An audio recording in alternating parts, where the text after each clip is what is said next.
Hi there. If you're here, you're probably looking for two things: a little history and a lot of sleep. So lie back, get comfortable, maybe dim the lights, maybe fluff your pillow like it owes you money. Pull that blanket over your shoulder like you're preparing for a long, slow drift into dreamland. Tonight we're going back, way back, to a time when the air smelled of sand and sweat, when the biggest architectural dream wasn't a skyscraper or a smart home, but a triangle, a really big triangle. We're heading to ancient Egypt, land of gods, pharaohs, and highly impractical headwear. But before you get too excited, thinking of golden jewelry and epic chariot rides, just know, this isn't a story of royalty. This is a story about you. Or rather, why you, as you are now, would absolutely not survive as a pyramid builder. Still feeling brave? Good. Just try not to fall asleep too quickly. Chapter 1. Ancient Egypt. The land of art, philosophy, and adventure. Or so the documentaries say. Picture this. You're scrolling through Netflix on a lazy Sunday, and there it is. Another glossy documentary about ancient civilizations. The narrator has that perfect sultry voice that could make reading a phone book sound like poetry. The camera swoops dramatically over endless golden dunes, catches the light just right on weathered stone faces, and somehow makes sand look aspirational. Pyramids rising against the skyline like mountains carved by human hands. And not just any hands, mind you, but the hands of people who apparently never heard of coffee breaks or workers' compensation. Glorious temples shimmering in the sun like ancient shopping malls, except instead of food courts, they had sacrifice altars. Pharaohs gazing dramatically into the distance with that 1,000-yard stare that says, "I own literally everything you can see, and probably your soul too." Meanwhile, cats stroll around like they pay the taxes, which, let's be honest, they might as well have, considering how Egyptians worshipped them. The music swells. The golden hour lighting makes everything look like it was filtered through Instagram's most expensive preset.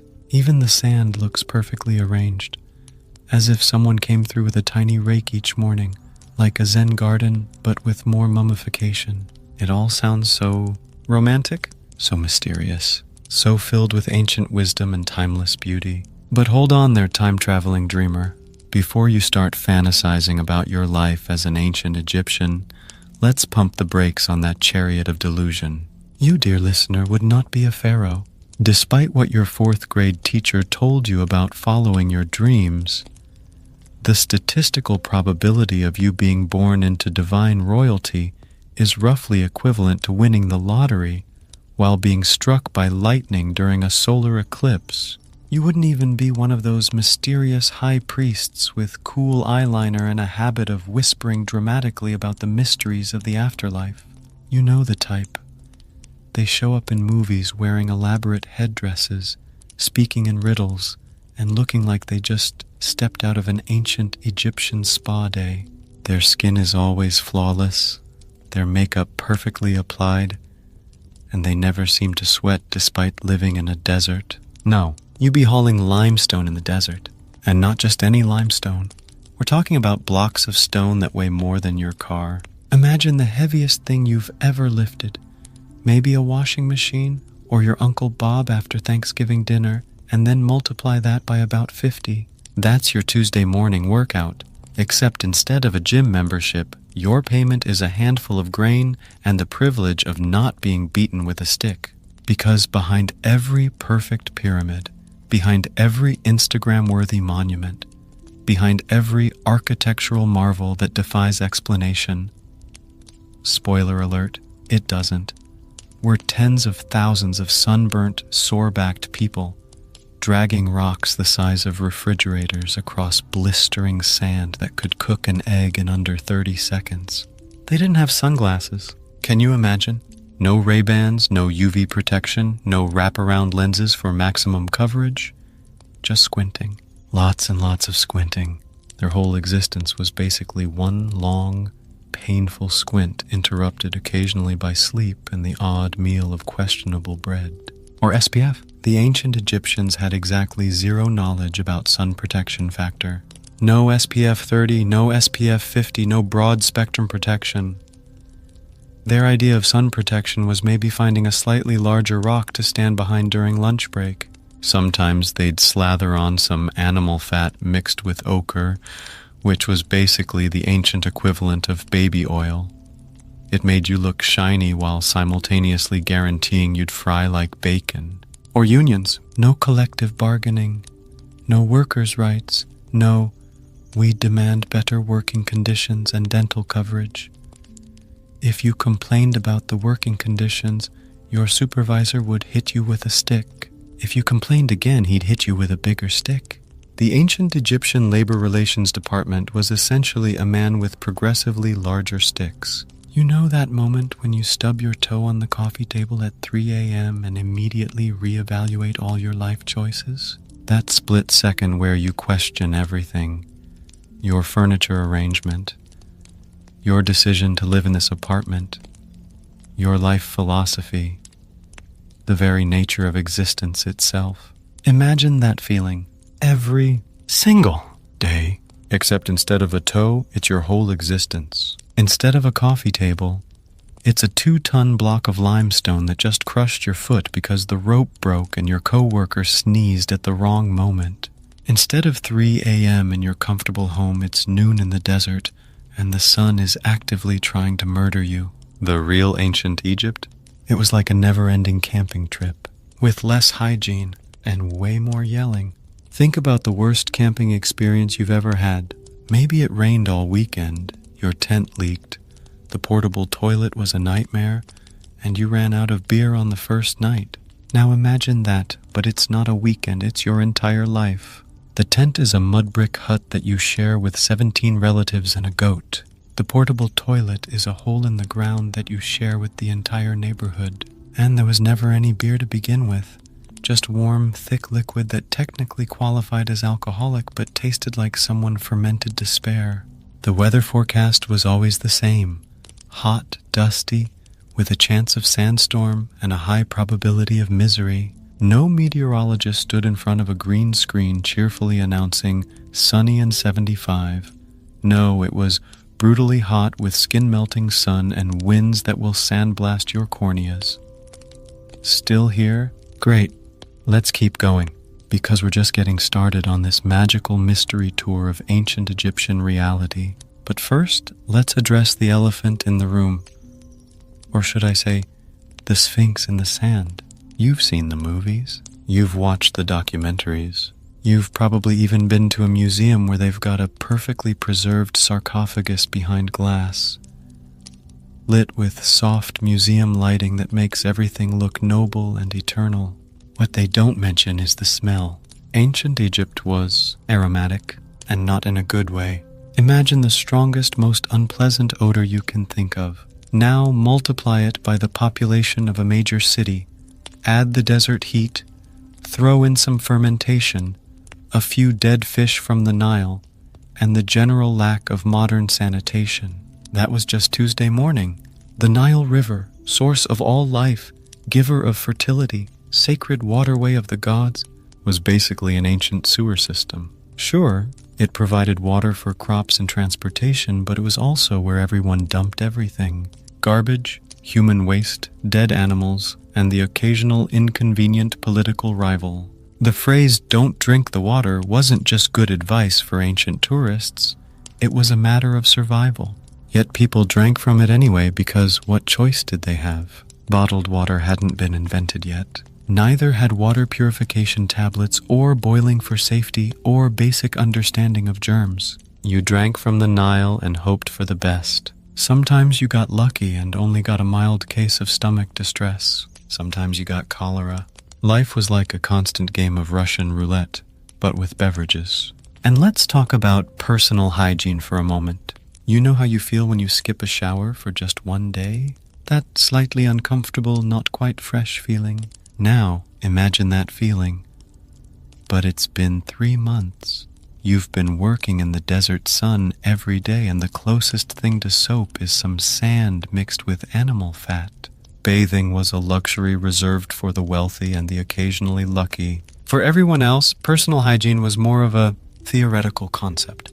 You'd splash some Nile water on yourself if you were near the river, maybe rub some sand on the really problematic areas, and call it good. Deodorant was about 4,000 years away from being invented, so everyone just learned to live with the general funk of humanity. But wait, there's more, because we haven't even gotten to the fun part yet. The actual daily grind of ancient Egyptian life. Chapter 2, you wake up. Actually, let's back up a bit. Waking up implies you were asleep, and sleep in ancient Egypt was more of a light doze punctuated by various discomforts. Think of it as the world's longest, most uncomfortable red-eye flight, except instead of airplane seats, you're lying on reeds that poke you in places you didn't know could be poked. It's barely dawn. The air is already warm, not pleasantly warm like a spring morning, but warm in that ominous, this is just the beginning way. Like when you open an oven and feel that first blast of heat that warns you things are about to get much, much worse. Your neighbor's goat is loudly expressing its opinion about breakfast. And by expressing its opinion, I mean it's making the kind of noise that suggests it's either in terrible pain or composing an avant-garde opera about the meaninglessness of existence. Spoiler, the goat is also the breakfast, or will be, if your neighbor gets lucky and manages to catch it before it escapes again. Goats in ancient Egypt were like that one friend everyone has. Loud, unpredictable, always getting into trouble, but somehow essential to the social fabric. They provided milk when they felt like it, meat when you could catch them, and entertainment constantly. Watching someone chase a goat around the village was probably the ancient Egyptian equivalent of primetime television. You slept on a woven mat. Let's pause here and really appreciate what that means. No Tempur-Pedic, no memory foam that contours to your body and cradles you in heavenly comfort. No box spring, no mattress topper, no 800 thread count Egyptian cotton sheets. Oh, the irony. Just you. Some reeds woven together by someone who was clearly having a bad day, and some straw that might have once been soft but is now basically tiny spears designed to find every sensitive spot on your body. And we haven't even mentioned the creatures. Ancient Egyptian homes were basically open-air bed and breakfasts for every insect, rodent, and small reptile in the region. Scorpions, spiders, beetles the size of smartphones, mice that thought your sleeping area was a playground, and snakes that considered you a convenient warm spot for the night. You didn't sleep alone. You slept with your entire extended family, plus a selection of local wildlife, all sharing the same space because privacy was a concept that wouldn't be invented for another few thousand years. Imagine the snoring, imagine the other noises. Now imagine trying to get a good night's sleep through all that. You sit up, your back cracks like a small thunderstorm, each vertebra announcing its displeasure with a distinct pop. It's not just one crack, it's a symphony of skeletal protest, a full orchestral arrangement of joints that have had quite enough of this nonsense, thank you very much. Your spine sounds like someone stepping on bubble wrap if bubble wrap could feel pain and hold grudges. You've developed a permanent hunch from sleeping on basically the ground, carrying heavy things, and the general crushing weight of existence in ancient Egypt. Your eyes are gritty from the dust. Not just a little gritty, we're talking full-scale eye sandpaper here. Ancient Egypt was essentially a giant sandbox, and the sand didn't stay put. It got into everything. Your food, your clothes, your homes, your eyes, your soul. You'd wake up with enough sand in your eyes to build a small pyramid, which was ironic considering you'd spend the day helping to build a large one. Your mouth tastes like, well, something that died near a river. Probably because you drank straight from the river last night, and rivers in ancient Egypt were where things went to die. Fish, certainly, but also the occasional unfortunate traveler, various waste products, and your hopes and dreams. There's no toothbrush. This is important to really understand. No soft bristles, no minty freshness, no removes 99% of plaque. Just a twig, some salt, and a prayer to whichever god handled dental hygiene. Spoiler, none of them did. The ancient Egyptians did actually practice some form of dental care. They'd chew on frayed twigs and sometimes use a paste made from ashes and crushed hooves. But compared to modern dental care, it was like bringing a slingshot to a tank fight.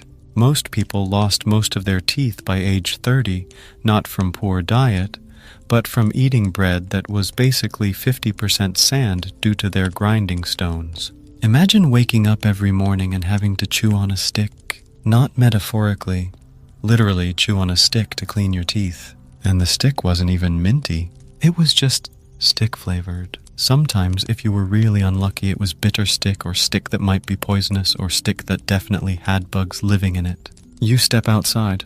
The village is already alive with noise. Hammers pounding, hammers missing their targets and hitting thumbs, footsteps shuffling, footsteps running from angry foremen, and the occasional domestic argument about who left the tools outside again. It was always Ketty. It was somehow always Ketty's fault, even when Ketty wasn't there. The soundscape of ancient Egypt was like being trapped inside a construction site that was having an argument with itself. Constant hammering, shouting, the creaking of ropes under strain, the scraping of stone on stone, and the general muttering of people who'd rather be literally anywhere else. Add to that the animals. Donkeys braying their discontent, oxen lowing their confusion, dogs barking at everything and nothing, cats yowling because they weren't being worshipped sufficiently, and birds making whatever noises ancient Egyptian birds made, probably complaints about the heat. And then there were the children. Ancient Egyptian children were apparently powered by the same energy source as modern children, pure chaos and volume. They ran around screaming, playing games that seemed to involve mostly hitting things with sticks, and generally adding to the already considerable noise pollution. Breakfast? If you're lucky, it's some bread. Very dry bread. Bread that doubles as a weapon and could probably be used as currency if you found the right desperate person. We're talking about bread with the consistency of cardboard and the flavor profile of, well, cardboard, but less exciting. This wasn't artisanal sourdough with a complex flavor profile and a perfect crust. This was what happened when someone mixed grain with water, maybe added some sand for texture, accidentally, and cooked it until it achieved the approximate consistency of modern drywall. Maybe a few onions to go with the bread. If you're really fortunate, they're not completely rotten. Onions in ancient Egypt were like lottery tickets. Sometimes you got lucky and they were merely old and tough. Sometimes you hit the jackpot and they were actually edible. Most of the time they were somewhere in that gray area between food and biological warfare. If you're really lucky, there's beer. But hold on before you get excited. This isn't beer as you know it. This isn't a cold, crisp Budweiser or a hoppy IPA with notes of citrus and whatever pretentious flavor beer people talk about these days. This is warm, thick, barely alcoholic porridge that technically qualifies as beer in the same way that ketchup technically qualifies as a vegetable. Ancient Egyptian beer was more like alcoholic oatmeal. It was lumpy, it was warm. It often had bits of things floating in it that you really didn't want to identify, and it tasted like someone had fermented disappointment. But it was safer than the water, so you drank it and pretended to be grateful. The alcohol content was low enough that it was basically Egyptian Gatorade, hydrating and slightly mood-improving, but not enough to make the workday any more tolerable. You'd need approximately 40 gallons of the stuff to achieve what a single modern beer could accomplish. You pull on your work clothes. Let's talk about ancient Egyptian fashion for a moment. Forget everything you've seen in the movies about flowing, pristine white linen that somehow stays clean despite the desert environment. Your work clothes are rough linen that's seen better days, specifically, better decades. The fabric is coarse enough to be classified as a mild form of torture. It itches. It chafes. It scratches against your skin like wearing a shirt made of disappointment and despair. They smell like yesterday because they are yesterday, and last week, and possibly last month. The concept of a fresh outfit didn't really exist unless you were wealthy enough to own multiple sets of clothes, which you weren't. So, you wore the same rough linen tunic day after day, watching it gradually transition from slightly dingy to mobile ecosystem. The smell was something that transcended simple body odor. It was a complex bouquet of sweat, dust, animal musk from sharing living space with goats and oxen, Nile water, fermented beer stains, and the general funk of human existence in a pre-deodorant world. You stopped noticing it after a while, which was probably a survival mechanism your brain developed to prevent you from having a complete mental breakdown. And then, work. Endless, glorious, sun-soaked work that made modern labor laws look like the most generous gift humanity ever gave itself. You spend the day hauling stone blocks that weigh more than most modern vehicles. Each block requires multiple people to move, and coordination was achieved through a sophisticated system of shouting, pointing, and occasional stick hitting. The stones weren't uniform either. It wasn't like modern construction where everything is measured and cut to precise specifications. No. These were irregular chunks of limestone that seemed to have been designed by a malevolent god specifically to be as difficult to carry as possible. Some had sharp edges that cut your hands. Others were oddly shaped and refused to be carried in any comfortable way. All of them were heavy enough to remind you, with every step, that gravity was not your friend. You're constantly shouting over supervisors who've mastered the ancient art of being loudly unhelpful. These weren't project managers with clipboards and construction experience. These were guys with sticks and volume, and their management philosophy could be summarized as yell louder until something happens. Move faster, they'd scream, while contributing absolutely nothing to the actual moving. Lift harder! They'd bellow, as if the laws of physics could be overcome through sheer determination. Work better, they'd roar, while demonstrating a complete lack of understanding about what the work actually entailed, and trying not to get trampled by a cart. Transportation in ancient Egypt was chaotic. Carts pulled by oxen moved at their own pace, which was either dead stop or sudden rampage. The oxen didn't follow traffic rules because traffic rules didn't exist. Neither did traffic lights, right-of-way, or basic consideration for pedestrians. You'd be bent over, struggling with a massive stone block, when suddenly you'd hear the rumble of cartwheels and the huffing of oxen heading directly toward you. Your options were 1. Drop the stone block and get beaten with a stick for dropping the stone block. 2. Try to move out of the way while still holding the stone block and probably get trampled. Or 3. Stand your ground and hope the oxen would stop. Narrator voice, they wouldn't. There's dust in your ears, dust in your nose, dust in places where dust has no business being. Ancient Egypt was basically a giant dust factory, and everyone was a reluctant quality control inspector. The dust wasn't just inconvenient, it was aggressive. It sought you out. It found ways into your body that defied physics and common sense. Your ears weren't just dusty.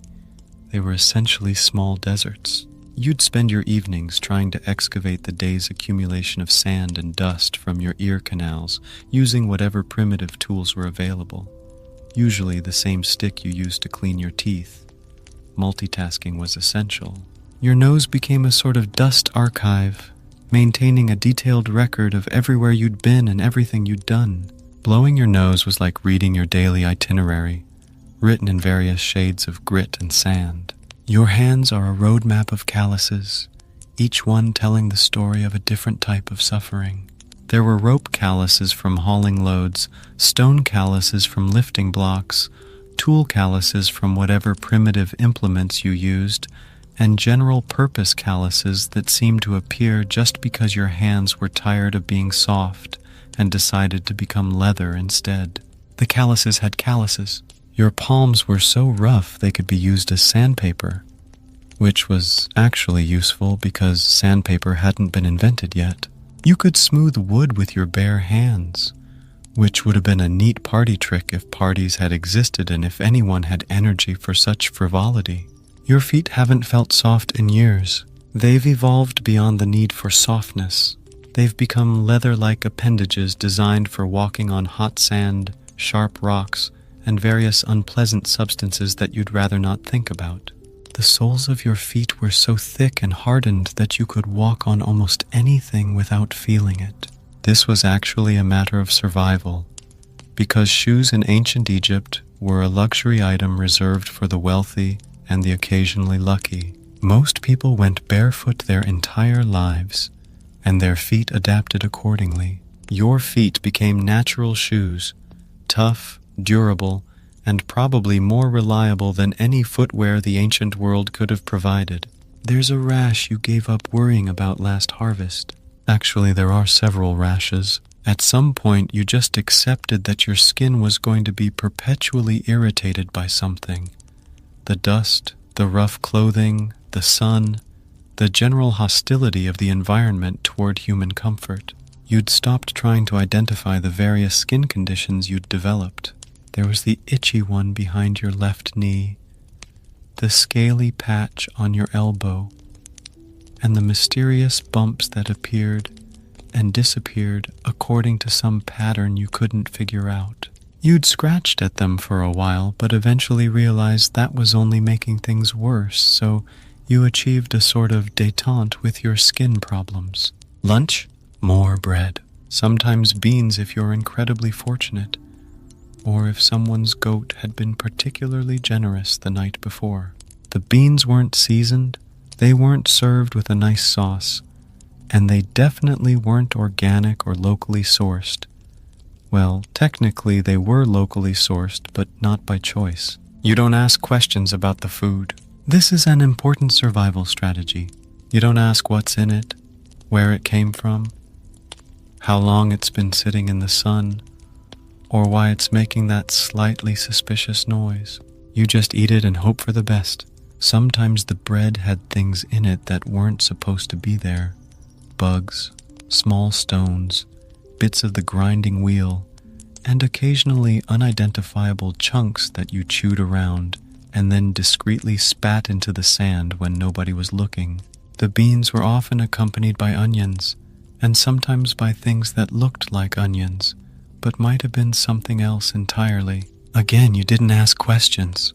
You ate what was put in front of you and tried to think about something else. Afternoon hits like a hammer. If hammers were forged from concentrated solar fury and wielded by a god who'd had enough of your complaints. The sun isn't just hot, it's personal. It seems to have singled you out specifically for punishment, following you around the work site like a cosmic bully. By afternoon, the heat isn't just uncomfortable, it's hallucinogenic. You start seeing things that aren't there, like shade where there is no shade, or water where there's only more sand. Your brain, in an effort to protect itself, begins inventing a reality where things are slightly more bearable. Every step feels like dragging your entire family line behind you, along with their hopes, dreams, and accumulated disappointments. Your legs have moved beyond tired into some realm of exhaustion that doesn't have a name yet. They're still moving, but only because stopping would mean dealing with the man with the stick, and you've already been hit by enough sticks for one day. The overseer has a stick. He doesn't need the stick. His voice alone could probably motivate people through sheer volume and creative profanity. But he likes the stick. The stick gives him a sense of authority and provides a satisfying whacking sound when applied to lazy workers. Different overseers had different stick philosophies. Some used their sticks sparingly, like punctuation marks in a shouted sentence. Others wielded them constantly, conducting the work gang like a violent orchestra. The worst ones were the stick enthusiasts. They'd clearly found their calling and approached their work with the kind of passion other people reserved for art or music. You learned to read the overseer's moods by the way they held their sticks. Casual grip meant you might get through the day unmolested. Tight grip meant someone was going to get whacked, and you really hoped it wouldn't be you. Two-handed grip meant the overseer was having a bad day and was looking to spread that misery around. By the time the sun finally gives up and drops behind the dunes like a giant defeated orange ball, you've forgotten what the word relax even means. The sunset, which in modern times would be considered beautiful and photo-worthy, is just a signal that you've survived another day and might get to lie down soon. But the work doesn't stop immediately when the sun sets. There's cleanup, there's putting away tools, there's making sure nothing important was left out for the night shift or the morning crew. And there's always one more thing that needs to be moved, lifted, hauled, or fixed before you can finally drag yourself home. You stumble home, not walking so much as controlled falling in the general direction of your dwelling. Your legs have achieved a state of exhaustion that transcends physical sensation. They're moving, but you're not entirely sure how or why. Home is a generous term for the mud brick structure you share with your extended family and various local animals. It's shelter, certainly, but calling it home implies a level of comfort and permanence that doesn't quite apply. It's more like a place where you collapse until it's time to go back to work. You rinse off, maybe. If there's water available, if you have the energy, if you can convince yourself that it will make any meaningful difference. The water available for washing is warm, murky, and probably contains things you'd rather not think about. It's a coin toss whether cleaning yourself will actually make you cleaner or just different kinds of dirty. Sometimes you skip the rinsing entirely and just fall straight into a dusty heap, fully clothed, and call it a day. Your sleeping area welcomes you back like an old, uncomfortable friend. The dust and grit that covers you will join the dust and grit that's already accumulated in your bedding, creating a comfortable layer of more dust and grit. If you're lucky, you dream of water, cold, clear, imaginary water that doesn't exist anywhere in your actual experience, but that your brain somehow knows how to create. In your dreams, the water is crystal clear, refreshingly cool, and doesn't have anything floating in it. You can drink as much as you want without worrying about getting sick, and you can bathe in it until you actually feel clean. Sometimes you dream of shade, vast expanses of cool, comfortable shade where the sun can't reach you. Or you dream of soft beds or cold beer or food that doesn't require you to check it for insects before eating. Your dreams become a refuge where the basic comforts of human existence still exist. And tomorrow, it all happens again. The exact same routine, with minor variations in the types of suffering, but no significant improvements in overall quality of life. You'll wake up on the same uncomfortable mat, eat the same questionable food, do the same back-breaking work under the same punishing sun, and collapse into the same dusty pile at the end of the day. No paid time off. The concept doesn't exist. You work until you're too sick to work, and then you work anyway, because not working means not eating, and not eating means dying, which would really put a damper on your long-term plans. No sick days. If you're sick, you work sick. If you're injured, you work injured. If you're dying, you work until you finish dying, and then your replacement takes over your position. There's no workers' compensation, no health insurance, no safety net of any kind. No coffee. This might be the cruelest detail of all. No caffeine to help you face the day. No warm, comforting beverage to ease you into consciousness. No convenient source of artificial energy to supplement your natural exhaustion. You face each day with nothing but grit, determination, and whatever residual energy you manage to store from your inadequate sleep. Just sand. Endless, omnipresent sand that gets into everything and stays there. Sand in your food, your clothes, your hair, your dreams. Sand that seems to regenerate itself, so no matter how much you brush away, there's always more. And stone. Massive, unforgiving chunks of limestone that need to be moved from here to there for reasons that are never adequately explained to you. The stones are heavy, they're awkwardly shaped, and they seem to multiply when you're not looking. And dreams of something better. These dreams are perhaps the most important survival tool you possess. The ability to imagine that somewhere, somehow, there might be a better way to live. Maybe not for you, but perhaps for your children, or your children's children, These dreams keep you going when everything else fails. The dream that maybe tomorrow the supervisor will be in a good mood. Maybe the bread will be slightly softer. Maybe the beer will be slightly colder. Maybe the stones will be slightly lighter. Maybe, just maybe, things will be incrementally less terrible. Don't worry, it's not all doom and gloom. Just mostly because there were good moments. Brief, shining instants of something approaching happiness that punctuated the general misery. A shared joke with a fellow worker. A cool breeze on a particularly hot day. The satisfaction of finishing a difficult task without getting beaten with a stick. A piece of bread that wasn't completely stale. These moments were precious because they were rare. They were like finding a small gem in a vast desert of sand. You treasured them, held on to them, and used them to fuel your hope for more such moments in the future. But mostly life was survival. Not living, not thriving, not pursuing happiness or self-actualization, or any of the things we consider basic human rights today. Just survival. A gritty, dusty, sunburned kind of survival that required every ounce of strength, cunning, and determination you possessed. And yet, somehow people did survive. They got up every morning, faced the heat and the dust and the stones and the men with sticks, and they kept going. They raised families, they told stories, they found ways to laugh, and they built things that would last for thousands of years, which, when you think about it, might be the most impressive thing of all. Chapter 3, The Dark Side of Civilization, or Medicine, Mystery, and Misery. So you've survived a day, maybe two.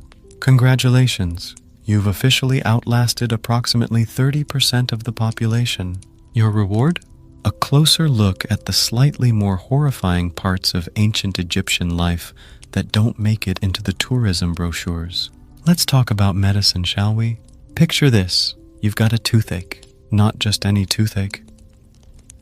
We're talking about the kind of dental agony that makes you question the fundamental structure of the universe. It's not just a dull throb that you can ignore with sufficient distraction. No. This is the kind of pain that makes every heartbeat feel like someone is driving a hot nail into your skull. The kind of pain that makes you understand why people believe in vengeful gods. Modern, you would pop a couple of ibuprofen, make a dentist appointment, and maybe swish some mouthwash around while waiting. The worst case scenario would be a root canal, which, while unpleasant, is performed by a trained professional using sterile equipment and effective anesthesia. Ancient Egyptian you toddle off to the local healer, hoping he's had his morning beer and is feeling optimistic about your chances of survival. And what does this healer, this ancient practitioner of the medical arts, offer for your dental distress? A delightful mixture of honey, which was actually not terrible. Honey does have antibacterial properties.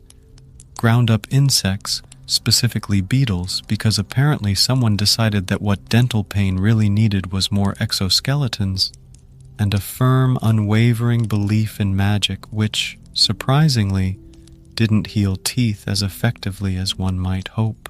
The healing process involved multiple steps, each more questionable than the last. First, the healer would examine your mouth, not with sterile instruments under bright lights, but with his unwashed hands in whatever lighting was available. He'd poke around, making thoughtful noises while you tried not to scream. Then came the diagnosis, which was usually some variation of angry spirits have taken up residence in your tooth. The treatment plan involved offerings to the appropriate gods, the application of the insect honey paste, and quite often, some form of physical intervention that made modern dental work look like a relaxing spa treatment. There's no anesthesia, none whatsoever, no lidocaine, no nitrous oxide, no this might pinch a little. The closest thing to pain management was being told to bite down on a piece of leather or wood while they worked on you. Sometimes, if you were particularly lucky, they'd give you some strong beer to drink beforehand, which helped approximately as much as you might imagine. No antibiotics to prevent or treat infections. Penicillin was still about 3,400 years away from being discovered. So, if your tooth got infected, which it often did, given the general state of oral hygiene and the invasive nature of ancient dental procedures, your options were basically to pray that your body could fight it off, or to prepare for the afterlife. No sterile gloves, no sterilized instruments, no understanding of germ theory or cross-contamination. The same tools used to work on your teeth might have been used on someone else earlier that day, or to gut a fish, or to fix the healer's sandal. Hand washing wasn't really a thing. Not because people didn't care about cleanliness, but because they had no idea that invisible tiny creatures could cause illness. But there is probably a chant involved. Ancient Egyptian medicine relied heavily on the power of the spoken word, the correct pronunciation of magical spells, and the proper invocation of various deities who might or might not be paying attention to your dental crisis. The healer would mutter incantations while working on your tooth, calling upon Thoth, god of wisdom and medicine, Sekhmet, goddess of healing, but also of plagues, so really a 50-50 proposition, and occasionally Sobek, the crocodile god who probably wasn't much help with teeth, but hey, worth a shot. These chants served multiple purposes. They were supposed to invoke divine healing power. They gave the healer something to do with his mouth, while his hands were busy inflicting pain on you. And they helped mask the sounds of your suffering, which might have disturbed other patients waiting their turn. And a very sharp rock, because sophistication in ancient Egyptian dental tools peaked at sharp rock. Sometimes it was an especially well-crafted sharp rock, carefully napped and shaped for dental use. Sometimes it was just a rock that happened to be lying around and looked reasonably pointy. The rock served as drilling tool, extraction device, and general-purpose mouth poker. It wasn't designed specifically for dental work. It was just the best available technology for making holes in hard things, and teeth definitely qualified as hard things. Feeling better already? No? Well, that's unfortunate because we've only just begun to explore the wonderful world of ancient Egyptian healthcare. Infections? Routine. Absolutely routine. In fact, having an infection of some kind was so common that not having an infection was noteworthy. People were constantly fighting off various bacterial invaders, fungal freeloaders, and parasitic party crashers. The most common infections were skin infections, from cuts, scrapes, and the general wearing down effect of desert life, gastrointestinal infections, from the delightful water supply, and respiratory infections, from living in close quarters with many other people and various animals.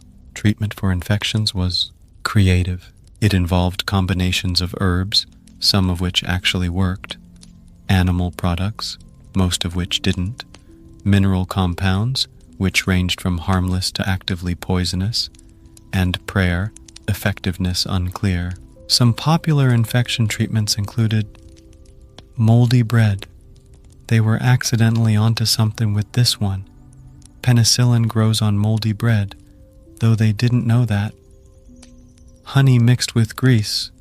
Honey was actually antibacterial. The grease was just gross. Crushed insects, because apparently insects were the duct tape of ancient Egyptian medicine. Various animal dung preparations, because nothing says healing like feces. Broken bones. Set with wooden splints and positive thinking. Ancient Egyptian orthopedic medicine was essentially hold it in place and hope for the best. They'd fashion splints from whatever wood was available, wrap the broken limb with linen, and then engage in a months-long battle between the bone's desire to heal and the body's tendency to heal wrong. The splints weren't padded or cushioned. They were just pieces of wood tied to your limb with strips of linen. If you were lucky, the wood was smooth.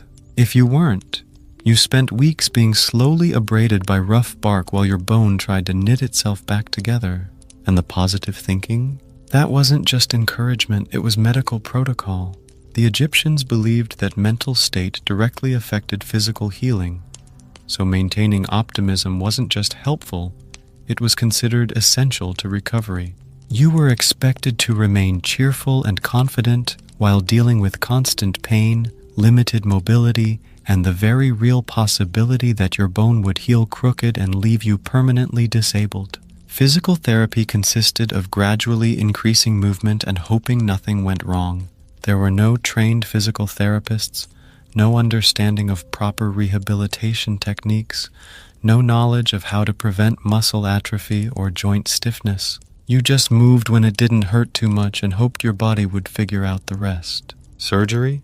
A terrifying gamble that made Russian roulette look like a safe bet. Ancient Egyptian surgeons were skilled for their time, but their time was about 4,000 years ago, and medical science has improved somewhat since then. Surgical procedures were performed without anesthesia, without antiseptic, without blood transfusions, and without antibiotics. The operating room was wherever they could find a flat surface and decent lighting. The surgical instruments were bronze knives, copper needles, and various improvised tools that were probably used for non-medical purposes the rest of the time. Success rates varied wildly depending on the procedure. Simple wound cleaning and suturing were manageable, assuming you survived the initial trauma and didn't die from infection afterward. More complex procedures like removing tumors or treating internal injuries were essentially elaborate forms of assisted suicide. The surgeons did their best with the knowledge and tools available to them. Some were surprisingly skilled, and the medical papyri show that they had a decent understanding of anatomy and some surgical techniques that weren't completely wrong. But the best surgeon in ancient Egypt was still working with Bronze Age technology and supernatural theories of disease causation. And if you caught something contagious, like, say, anything, good luck finding effective treatment. Quarantine wasn't a thing because they didn't understand how diseases spread. The prevailing medical theory was that illness was caused by evil spirits, angry gods, or moral failings, not by tiny invisible organisms that passed from person to person. So if you came down with something infectious, you'd likely just be sent home to recover or not among your family and neighbors. Your illness would spread through the community like wildfire through dry grass, because nobody understood the concept of isolating sick people to prevent transmission. Common contagious diseases included various fevers, probably malaria, typhoid, and other bacterial infections. Respiratory ailments, tuberculosis was particularly popular, and intestinal problems, cholera, dysentery, and their friends. These diseases would sweep through communities periodically, killing off a significant percentage of the population before burning themselves out, or buried. Same thing, really. Because often the treatment for a contagious disease was the same as the treatment for being dead. You were put in the ground and people hoped for the best. Sometimes they'd wait until you were actually deceased before burial, but not always. Standards for determining death were somewhat flexible. Death, speaking of which, was always around the corner, like that one neighbor who always shows up when you're having dinner and won't take a hint. It wasn't a question of if something would kill you, but what would kill you, and when it would happen. Childbirth was a coin toss where heads meant, "Congratulations, you have a baby," and tails meant, "Condolences to your family." Maternal mortality rates were staggering by modern standards.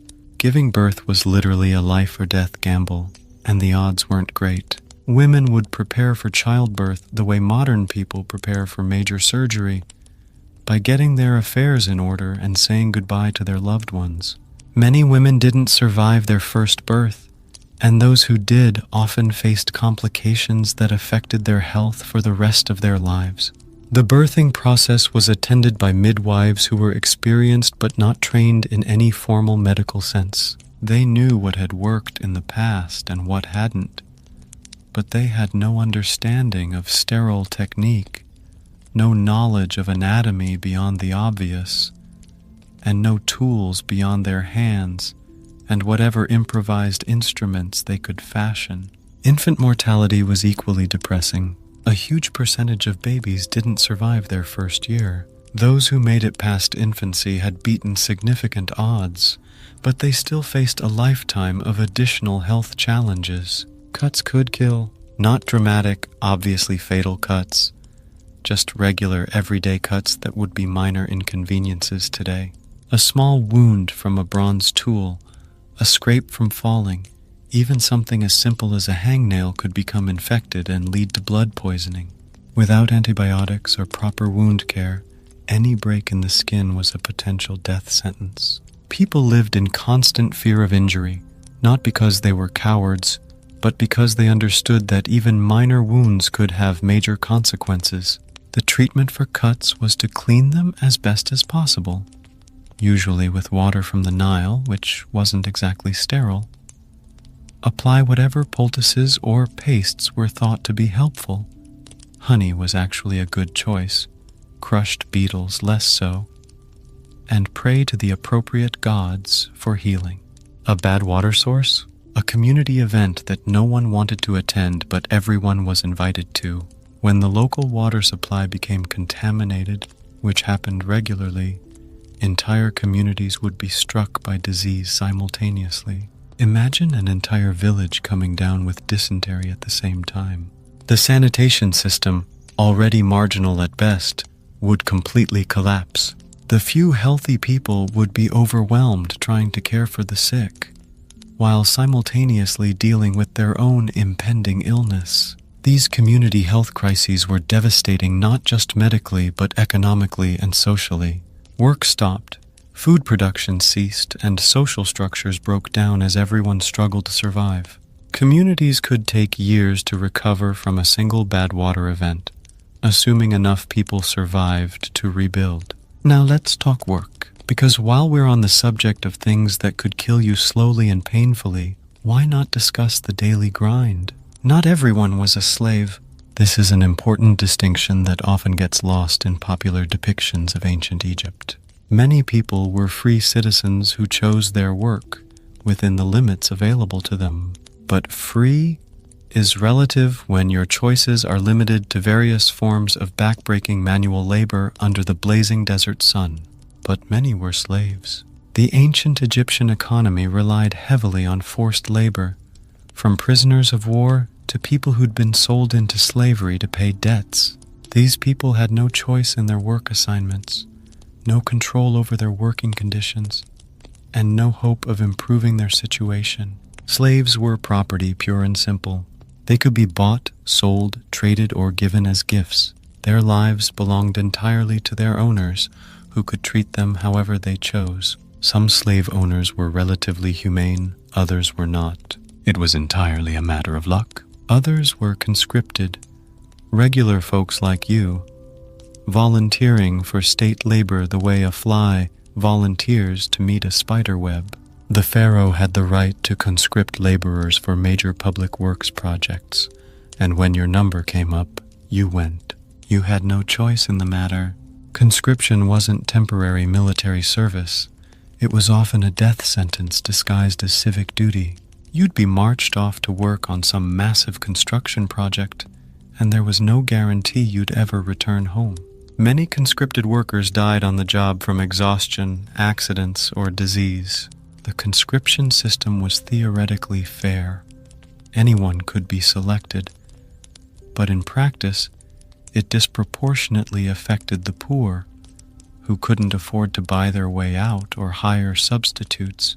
The wealthy had connections and resources that protected them from the worst aspects of forced labor. The hours were long. There was no concept of a standard workday, no union-negotiated maximum hours, no overtime pay. You worked from sunrise to sunset, and sometimes beyond if the project was urgent or the overseer was particularly demanding. Work schedules were determined entirely by the needs of the project and the whims of the supervisors. If they needed to move a particularly large block of stone, you might work through the night. If the pharaoh was visiting the construction site, you might work extra hours to make everything look impressive. The only breaks were when the heat became literally unbearable. Not uncomfortably hot, but actually dangerous enough that working would kill more people than the overseers were willing to lose. Even then, breaks were brief and grudgingly allowed. The tools were primitive. We're not talking about sophisticated construction equipment or even well-designed hand tools. Most implements were simple bronze or copper tools that were barely adequate for the tasks at hand. Hammers were chunks of stone or bronze attached to wooden handles. Chisels were bronze wedges that needed constant sharpening. Ropes were made from twisted plant fibers that broke regularly under heavy loads. Levers were just long pieces of wood used for moving heavy objects. These tools broke constantly. You'd be in the middle of a delicate operation when your chisel would snap, or your rope would fray and snap, or your hammerhead would fly off and brain someone. Tool maintenance was in constant concern, and skilled toolmakers were highly valued members of the work crews. The supervisors were very shouty. Management in ancient Egypt operated on the principle that volume was directly correlated with effectiveness. The louder you yelled at workers, the harder they would work. This theory was never tested scientifically, but it was universally believed by supervisors. Different supervisors had different shouting styles. Some were constantly loud, maintaining a steady stream of bellowed instructions and criticism. Others preferred to build to crescendos, starting with quiet muttering and working up to full-volume rage. The worst ones were the unpredictable shouters. You never knew when they might explode into fury over some minor infraction. The noise level at construction sites was incredible.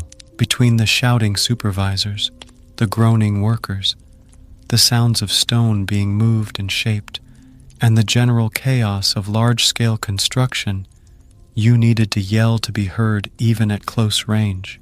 Food was limited. The rations provided to workers were calculated to keep them alive and functional, but not much more. Nutrition was a foreign concept.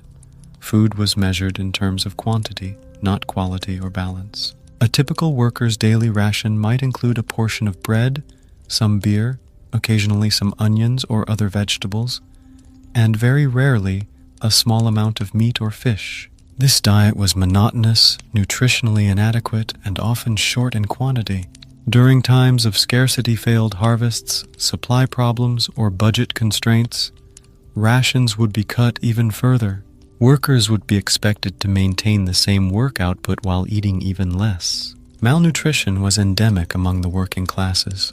Pay was beer and bread, and not even the good kind of beer. We've already discussed the quality of ancient Egyptian beer, but it bears repeating. This was not payment in delicious, refreshing beverages.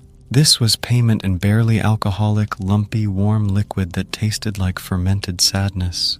The bread wasn't much better. It was coarse, often stale, frequently mixed with sand from the grinding stones, and sometimes contaminated with various unpleasant additives.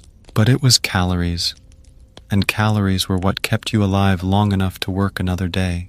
Some workers received additional benefits: a small plot of land to farm during off-seasons, occasional bonuses of oil or textiles, or access to better quality food during religious festivals. But these perks were rare and usually reserved for skilled workers or those in specialized positions. Social mobility? Don't even think about it. If you were born poor, you stayed poor. The ancient Egyptian social system was rigid and hierarchical, with very little opportunity for advancement. The social classes were clearly defined.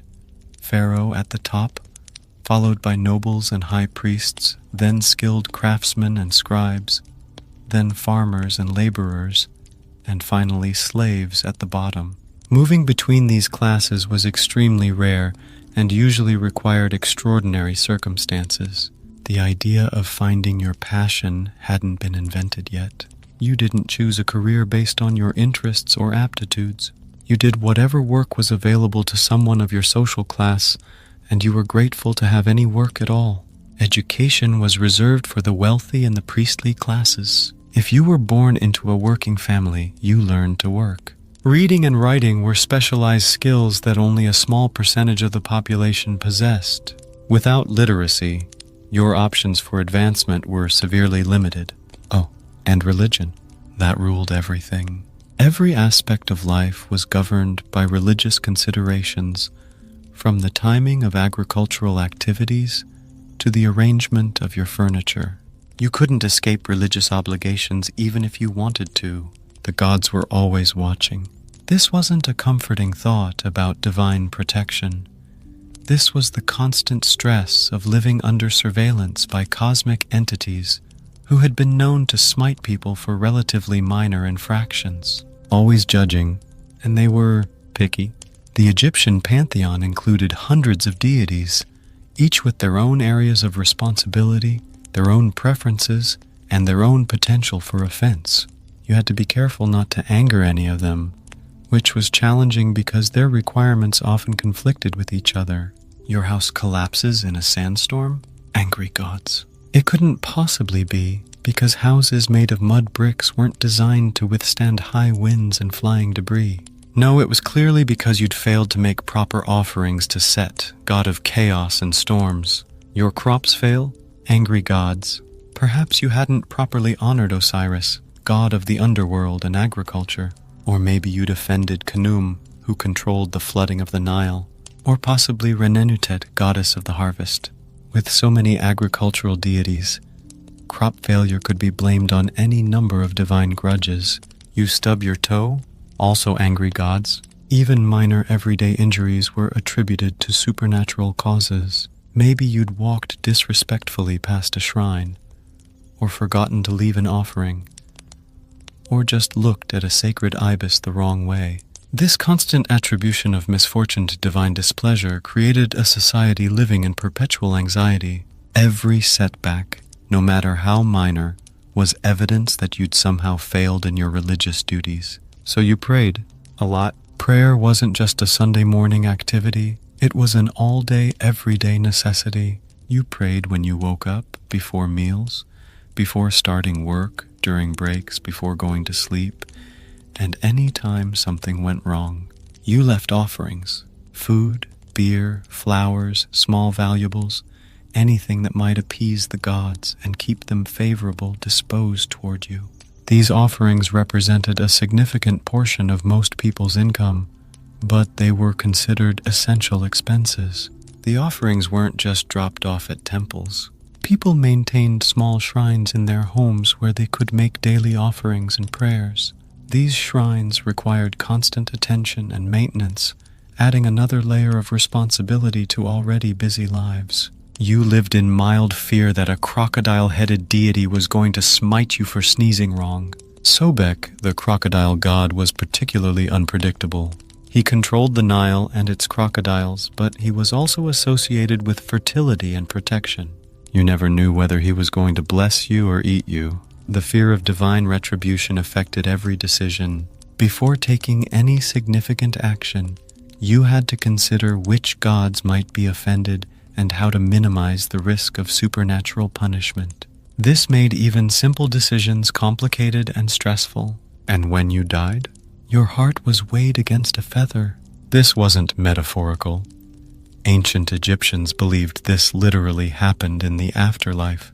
The god Anubis would remove your heart and place it on one side of a scale, while the feather of Ma'at, representing truth and justice, was placed on the other side. If your heart was lighter than the feather, if you had lived a good, truthful life, you would be allowed to pass into the afterlife. If your heart was heavier, weighed down by sin and wrongdoing, you would fail the test. Fail the test? You were fed to a monster with the face of a crocodile, the body of a lion, and the back end of a hippo. This charming creature was called Ammit, the devourer of the dead, and her job was to completely obliterate the souls of those who failed the judgment. Being eaten by Ammit wasn't just death.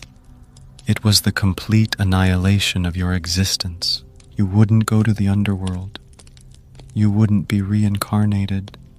You wouldn't exist in any form. You would simply cease to be forever. Delightful. This prospect kept people highly motivated to live righteous lives, though the definition of righteous was complex and sometimes contradictory. Still feeling nostalgic?